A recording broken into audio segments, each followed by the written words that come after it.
Hi, I'm Mara Tonks. I'm Director of Midwifery and Neonatal Nursing here at University Hospitals of Coventry in Warwickshire.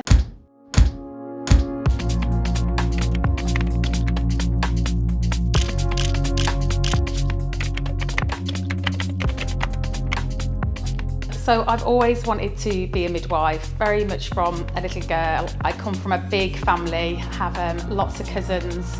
And it was just, my aunt was also a midwife, so there was experience of the healthcare sector within the family.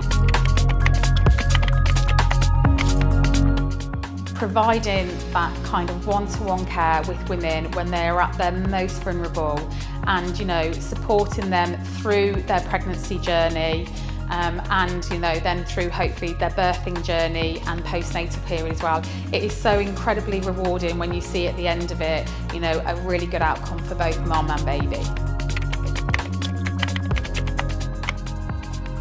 I think what university taught me, the main skills, is an improvement in communication. I was one of a cohort on my adult nursing of around 120 students, so there were lots of us.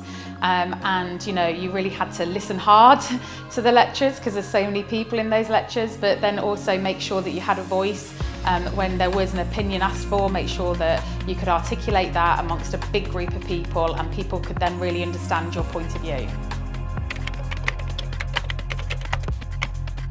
I think those kind of first few years of being a new midwife are really important. As a student, you get to learn from different mentors. You can look at how other people are practicing and what inspires you. But those first few years allows you to consolidate into and develop into the type of midwife that you really want to be.